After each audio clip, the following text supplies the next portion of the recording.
MetsMusings is an unofficial, independent podcast covering New York's National League Baseball team. It is not affiliated in any way with Major League Baseball or the New York Mets.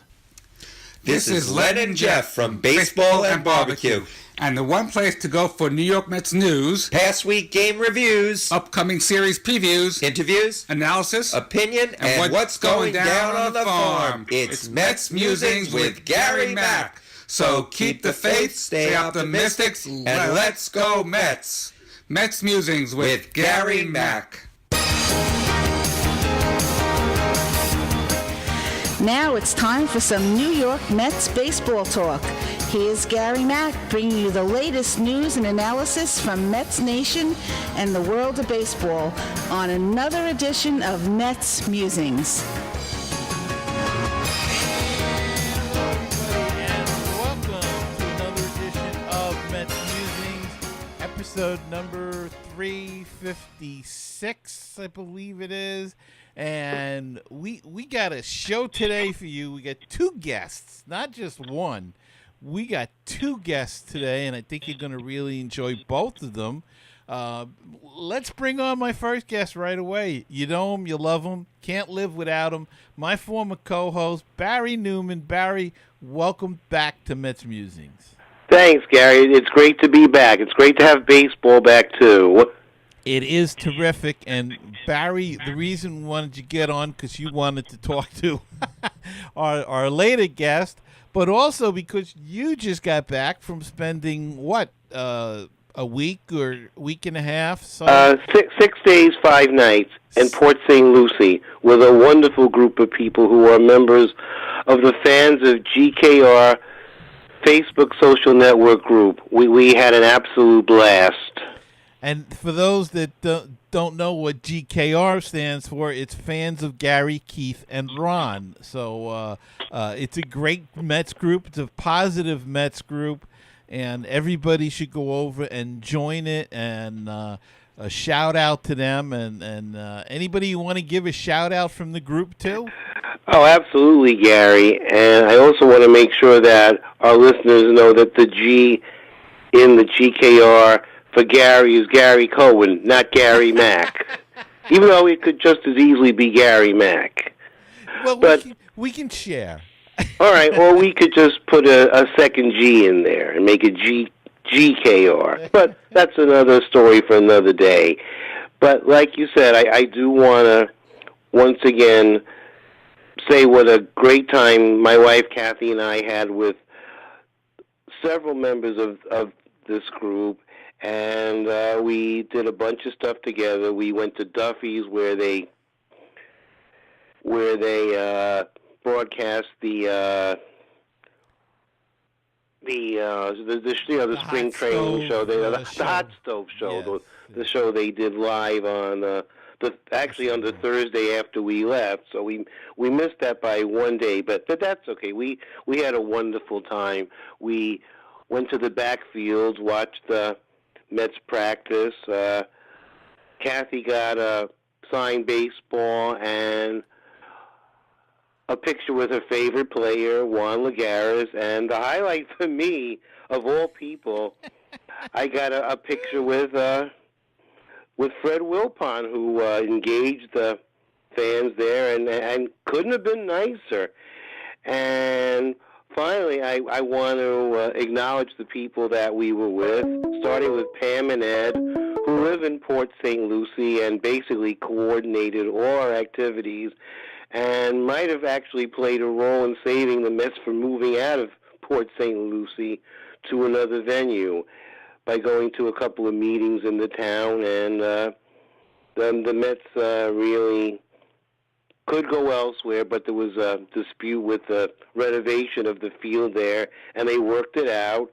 So whether or not they had any kind of a role in that, I don't know, but it certainly helped that they attended the meeting along with a bunch of other Mets fans who lived down there.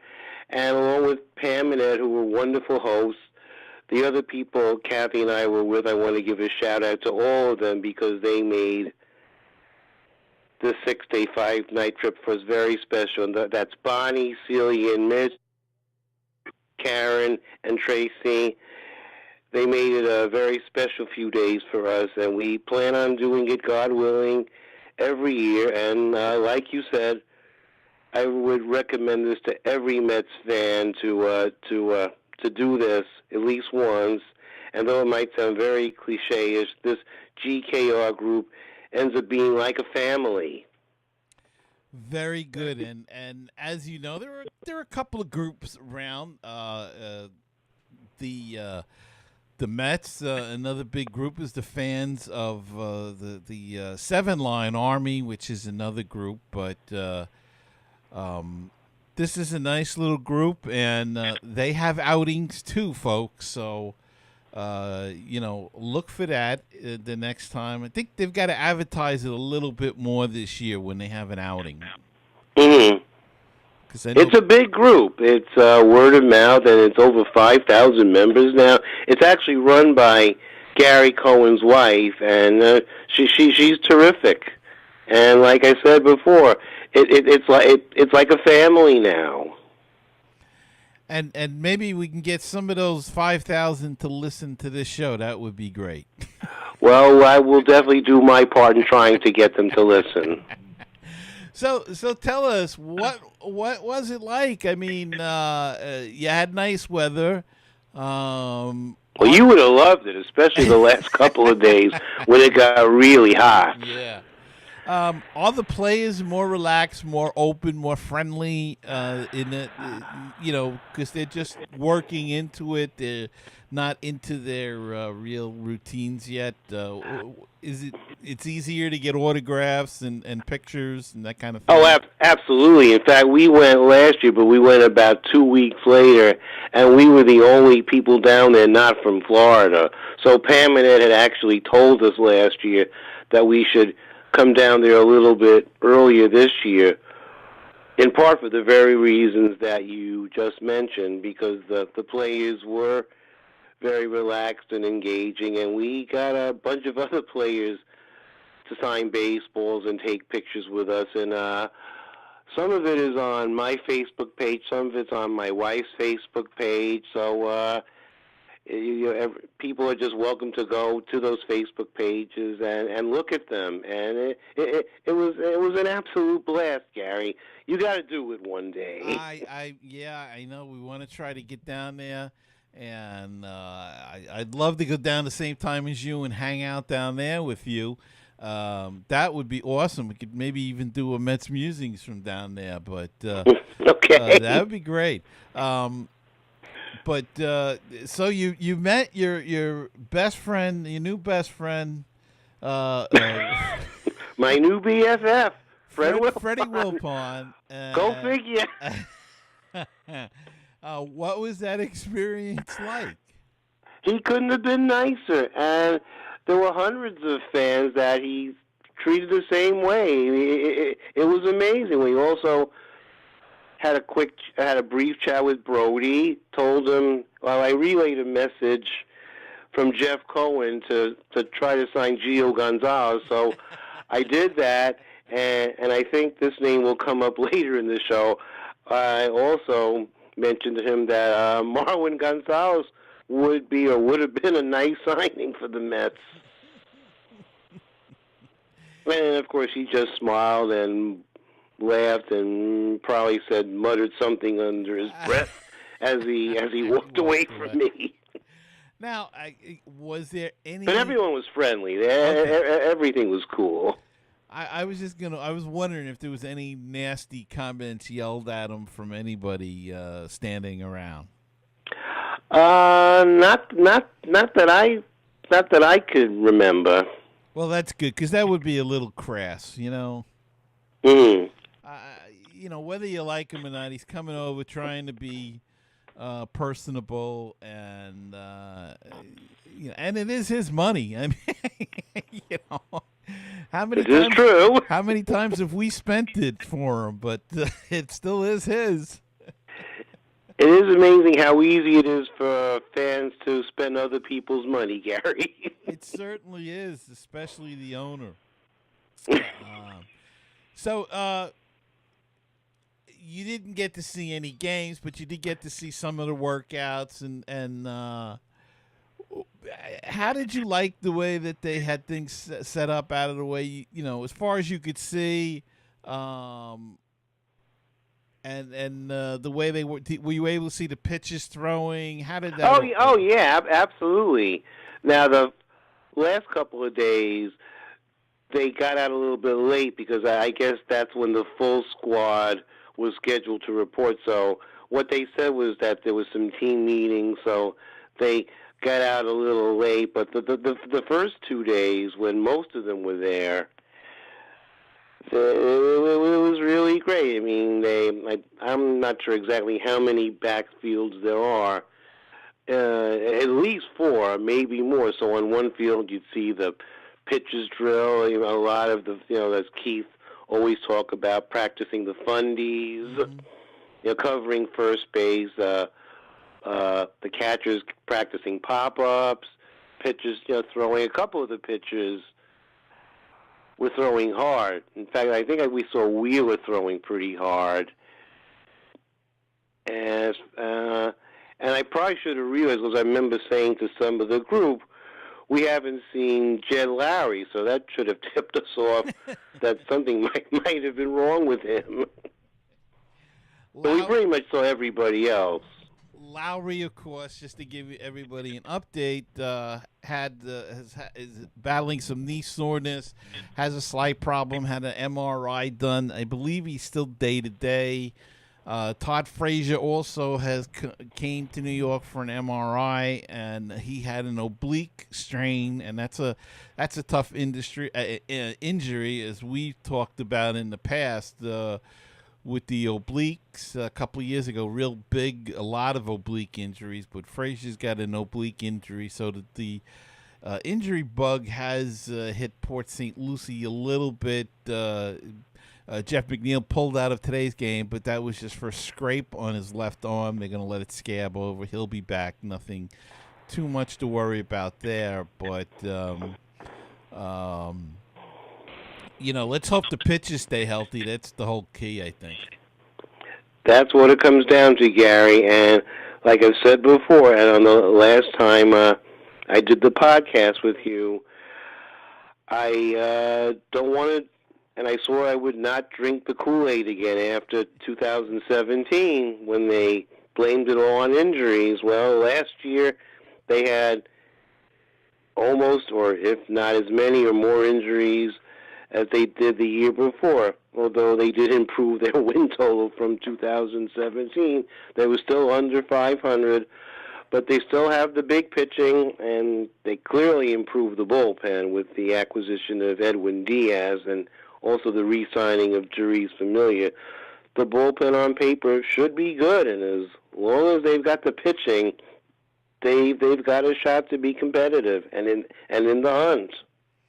Well, let's hope so. So, that it's more like 2015 and less like the year since. I hope so, Gary.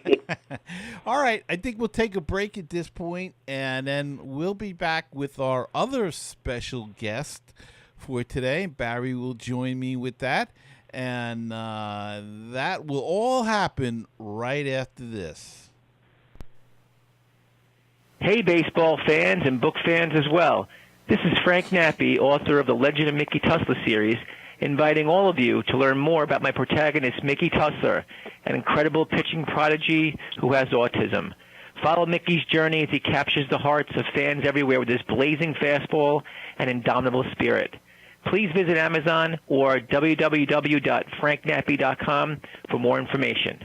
Hi, this is the world-famous Mr. Brewtown of BrewtownSports.podomatic.com. You can find us on Facebook, Twitter, and Google+, Brewtown Sports. You can also listen to the show at Stitcher.com, TuneIn.com, and iTunes.com. And we've got the new one. It's called BrewtownRadio.weebly.com, but the one that I'm most proud of being on is BaseballPodcast.net. It is the home of great baseball talk shows. Check it out, my show and all kinds of other programs all about Major League Baseball. So check it out.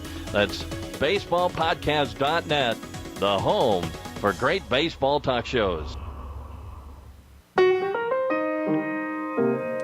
516-619-6341. That is the comment voicemail hotline if you'd like to be a part of the show. And drop us a line, leave us a comment or a voicemail, question, anything at all. Call that number, 516-619-6341.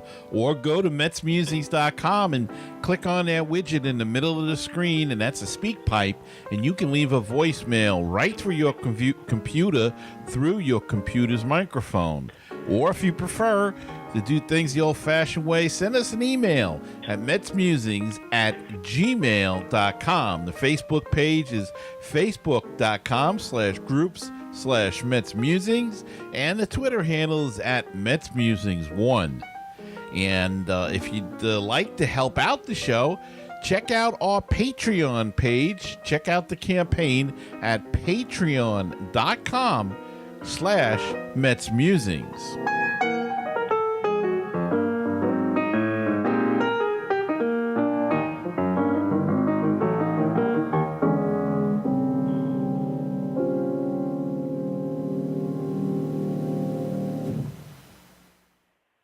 Joining me this week is the baseball writer for the New York Post, Ken Davidoff. And Ken, thank you for coming on Mets Musings.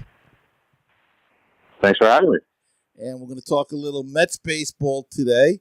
And also joining us, of course, is my former co-host and pal, Barry Newman. Barry? Hey, Gary. Hey, Ken. Hi, Barry. Ken, now, Mets made a lot of changes in the offseason. New general manager, Brody Van Wagenen, come in, made some changes. What's your feeling on the changes that he's made so far? Well, it's clearly an improved baseball roster. He made a flurry of changes, as you know. You look around the field, you see Robinson Cano, you see Edwin Diaz, Wilson Ramos, Drew Familia, Justin Wilson, Jed Lowry. So it is clearly an upgraded roster. Yeah, it certainly is, and I think he's added a lot of depth also to this team this year. I would agree, although that depth is being tested early with the injuries to Lowry and Todd Frazier. And now McNeil was scratched today, so I saw. That third base is going to be a bit of a problem, I think. And one of the things that he wanted to do, and I think he accomplished it to a certain extent, I'd like to get your thoughts on that, was revamping the bullpen. As you said, he brought in Edwin Diaz, Jeurys Familia, but brought in some other guys as well. What do you think about the constitution of the current bullpen? Yeah, again, it's clearly significantly improved. I mean, you look at where the bullpen was last year, especially once the Familia trade happened. It was Lugo and Gazelman and not much else of note. So now Lugo and Gazelman get bumped down on the pecking order to arguably the fourth and fifth best and or most accomplished guys in that bullpen. So, and then you talk about Diaz. I mean, he was the best closer in baseball last year. So even if it's unreasonable to expect a repeat of what he did last year, it is reasonable to expect he can be an all-star again. Yeah, Ken, I just want to weigh in on the acquisition of Jed Lowry because, and Gary will tell you, of the two of us, I'm the eternal pessimist when it comes to the Mets. And I was fine with the Jed Lowry signing, regardless of the fact that he got injured, but I really hoped that the Mets would swap out instead of acquiring Jed Lowry. They would pick up a more versatile guy like Marwin Gonzalez. And now we find out that he basically signed a contract with the Twins for the same number of years and the same amount of money. So I would have felt a lot better if the Mets had a more versatile player like a Marwin Gonzalez instead of a Jed Lowry. I don't blame you, Barry. Yeah, I mean, Marwin Gonzalez, his ultimate price was considerably lower than most people anticipated. And, yeah, so he got 2 for $21 from the Twins. I believe Lowry got 2 for $20 from the Mets. So for an extra $1 million, yeah, Gonzalez would have been a nice piece. He's not – if you look at Gonzalez's record, he's essentially a league average hitter, with the notable exception of 2017 when he was a far above average. So the question is, which guy is he? Whereas Lowry, for his career, is an above average hitter. Okay, I agree with you there. That is absolutely true. I'm thinking more as a super sub type of player for a Marwin Gonzalez, who you could bring in and play him anywhere. And the Mets, who of course have had such difficulty with their depth over the years after being besieged by injuries season after season, a player like Marwin Gonzalez would have really fit in nicely. I can't dispute that, Barry. Yeah, no doubt Gonzalez has better defensive versatility than Jed Lowry does, and I think he's going to make the Twins better, and he would have made the Mets better. And Gary, this one is for you also, at you and Ken, because over the years, and I'm afraid the Mets might be falling into this trap again this season, where they sacrifice offense for defense, and they may be doing it again this season when we hear that they're moving Jeff McNeil to the outfield, where he really hasn't played much since college. And that would also put Brandon Nimmo in center field. And I think it is hard to argue that the Mets, at least offensively, would be a better team if Nimmo and Conforto were in the corners and either Juan Lagares or Keon Braxton were playing center field, and McNeil would just stay in the infield. And now he may end up there anyway because of all the injuries the Mets have at third base. Yeah, I can't disagree with any of that. Look, I think if Lagares is healthy, he'll get some starts against lefty hitting, and we'll see if Boston even makes the team. But no, it's a very fair criticism. And the one thing I don't want to see the Mets do, because they've had a history of this, is jerking, especially these young players around from position to position. They did it with Amos Otis years later. They did it with Greg Jeffries, and to a lesser degree, they even did it with a guy like Wilmer Flores. I think that would not really help a player like McNeil, playing him in multiple positions. That kind of a player or that kind of a spot, I think should more be reserved for a veteran player like a Marwin Gonzalez. Well, I would disagree a little bit with that. I think that McNeil is that kind of player. He's played in multiple positions throughout his career. He played in college, I think, some third base, some outfield. So I don't think he's as unfamiliar with the other positions as some of the other guys that you mentioned. So I think he'll be okay, and I think he's the type of hitter that it's not going to affect him as much offensively as it did some of those other guys. Anybody? Oh, okay. I hope you're right, Gary. I just don't like to see the Mets, kind of repeat their past mistakes. Hopefully Larry will be okay, and he will get most of the playing time at third base. Now, Ken, first base is going to be an interesting thing. All winter we heard about Peter Alonso. Heard very little bit about Dom Smith. Alonso makes quite a statement. His first pitch to spring training, hits a home run. He's been doing pretty well. It's the only home run I believe he's hit, but he's been getting some walks in between. What's your thoughts on first base? It's interesting because, you see what's going on in Toronto with Vladimir Guerrero Jr., and you could argue that the Mets would be best off long-term not starting the season with Alonso, having him play the minors for a couple of weeks to get that extra year of service time. But from the way Brody Van Wagenen has spoken repeatedly, Peter Alonso wins the job, then he will get the job. So, now with Frazier injured, that certainly increases Alonso's chances of getting the job. And do you think it was Alonso's job to lose, or is it truly an open competition? No, definitely not Alonso's job to lose. I mean, it was his job to win, because if he is not excellent, then that makes all the more sense to throw him into AAA just to get a few more at-bats. in addition to the service time benefit. And the outfield we talked about, Barry talked about a little bit. Do you think it's still a little thin out there? I mean, there's enough with Broxton and Lagares and Nimmo and Conforto and now McNeil, but Broxton and Lagares have a history of really not hitting consistently. Is it thin if they don't hit? Oh, the outfield is indisputably thin. Yes, I mean, the reasoning for not going after Bryce Harper was that they had Jeff McNeil, which is, of course, silly. But yeah, I mean, they clearly upgraded their bullpen and their infield and their outfield. They didn't touch beyond Broxton. So yeah, I don't think anyone would disagree that their outfield is thin. Now, one guy that could have a spot as a possibility, he's looked okay so far.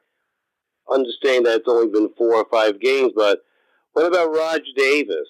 Gives the Mets speed, which they're sorely lacking. Has looked pretty good so far, and especially if Lowry and Todd Frazier miss time, more than likely McNeil will end up having to play some third base, and that might open up another outfield spot for a guy like Roger Davis. Yeah, Barry. Roger Davis, complete professional, really nice career. But if you need to fill in for a couple of weeks, I think that's okay. But I also think there's a reason he got a minor league contract. I think he's near the end.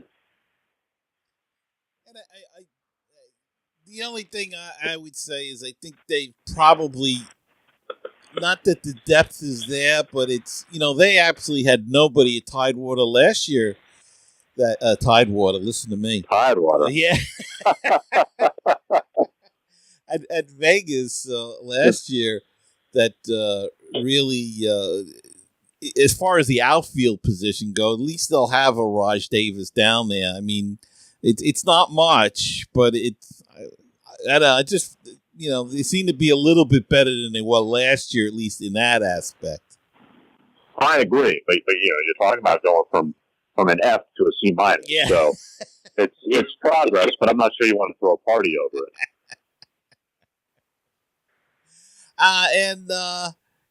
We've been hearing rumors with these rule changes and stuff, and one of the rules that the union wants is, of course, the DH, and I am vehemently against the DH, but I have a feeling it's coming sooner than later.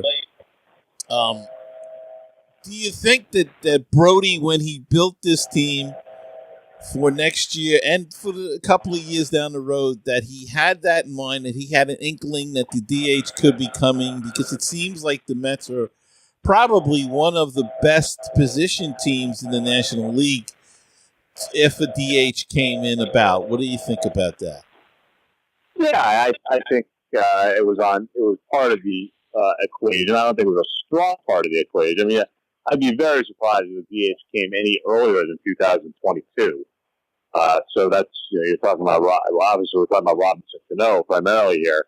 He's signed through 2023. So that's still 3 years beyond now. So, Ken, you really don't think the DH will be in the National League for another 2-3 years? That's interesting, because I've heard possibly next year. Well, that's what the union wants next year. But if I were to bet, I would bet that it would be after this collective bargaining agreement, which expires in 2021. Okay, that is interesting. I'm kind of hoping, as a Mets fan, that it's sooner than that because, like Gary said, the Mets are pretty well set in the DH role if they need to have one, with hopefully a healthy Cespedes next year, an older Robinson Cano. Alonso, if he doesn't, if his defense turns out to be suspect, you could just put him in to the DH role. The Mets are better prepared as a National League team to have a DH than most other teams. So I'm hoping it's sooner. If it's going to happen, I'm hoping that it's no later than 2020. Plus, we're getting. Yeah, I would bet against it. we're getting older, so I wonder if we'll see it. But Kent, going back to that, do you hear? I mean, in the past, they said that there were owners in the National League that were against it. Could their views be softening because of the what's happening in the free agent market at all, and they realize they don't have to hire a big time DH, and they can utilize other players in that position? Do you think that's the reason why we're hearing talk about it? No, I don't think it has to do with the free agent market softening. One big factor is every year you see pitchers suffer injuries from hitting and running the bases. And pitchers are these prized commodities, and so if you can avoid injuries by having them only pitch, I think that's very beneficial to the team. So I think that's a significant factor. I think there's also a realization that the more offense, the better in terms of marketing the product. And where are you personally on the whole DH issue? I think it's time for integration. I think it's time for both leagues to have it. I would certainly miss the strategy stuff with pinch hitting for pitcher and double switches, but I'm not sure the younger generation has really embraced that the same way old fogies like the three of us have.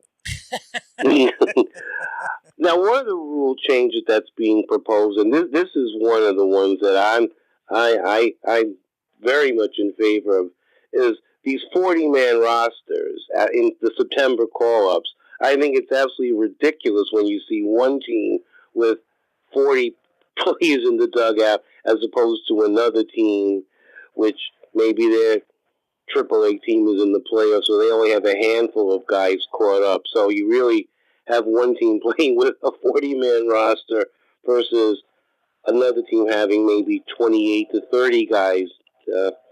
I'm pretty sure that's one of the rule changes that they're trying to fix.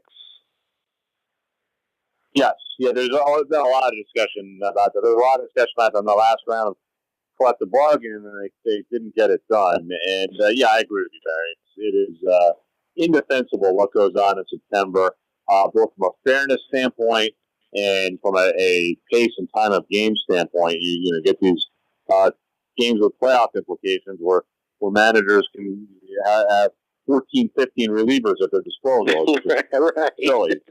So, the one thing I like about that, about the expanded rosters, is something like Tebow coming up this September, fun stuff like that. But all in all, I think the bad outweighs the good, and it should be changed. Ken, what's your feelings on the next agreement? Will they reach an agreement, or could we possibly be looking at a strike? I think a strike is a real possibility. And is it over the current free agent situation, or?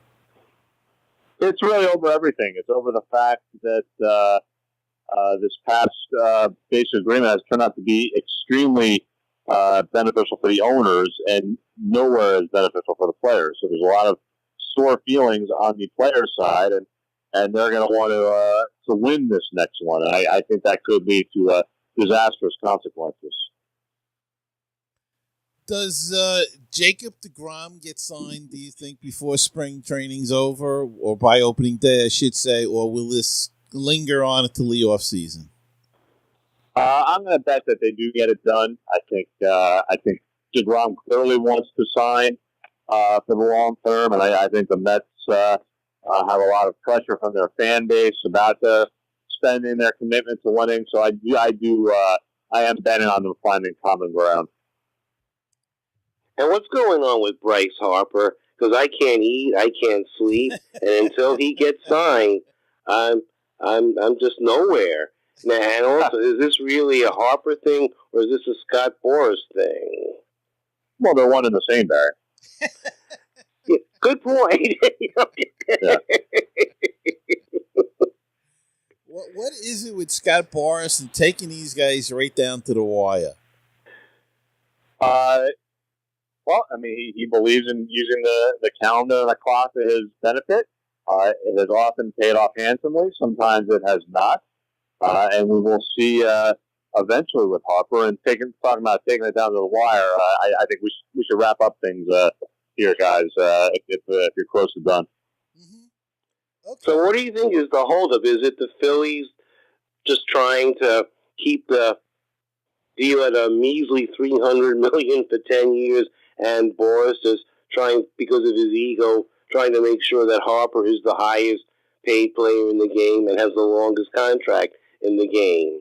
Now that Arenado signed for $32.5 million per year, and Machado signed the 10-year, $300 million deal, Boris has to get in and get a bigger deal for Harper. You think that has anything to do with the delay? I honestly don't know, Barry. I don't know. Okay, well, I want to thank you, Ken, for coming on today and taking some time with us. And enjoy your rest of the time in Florida and the nice weather. It's a little chilly up here in New York, so enjoy the sunshine. And Ken, one more thing before we let you go, because a friend of mine, Debbie, is celebrating a birthday today. Her grandfather's name was Davidoff, and they are from the Stamford, Connecticut area, and she wants to know if you have any family from Stamford.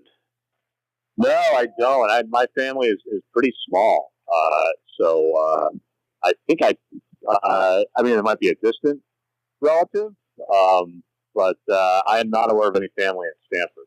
From Stamford. Okay. Yeah. Well, thank you for that, and it was a fun time with you and speaking with you and speaking with Gary and seeing you again in Florida. Ken and I go back quite a while, from his pop quiz days in Newsday and the times when he would rank the teams from 1 to 30, making sure that Clint Barmas and Cliff Barnes were not confused. We go back a ways.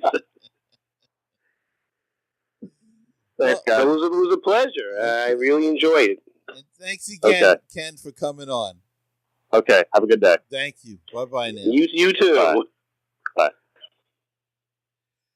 All right. That was Ken Davidoff of New York Post.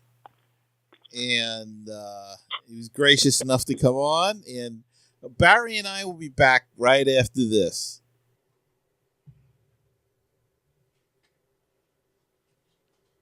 With C70. My name is Daniel Shoptaw, and I talk with some of the great bloggers on the internet today about their teams, but it always comes back to the Cardinals. Find the latest episode on my website, www.cardinal70.com, or at baseballpodcast.net. Baseball and BBQ, your place for interesting baseball talk, opinions, and history. Baseball and BBQ, your place for barbecue recipes, tips, and interviews from the world of barbecue. If you like baseball and if you like barbecue, then tune in to Baseball and BBQ. Find us on iTunes, Stitcher, Google Play, and BaseballTalkRadio.com, along with Mets Musings and other great baseball podcasts. With all the Mets news, it is the news from around the world and around the corner. Here's Gary Mack.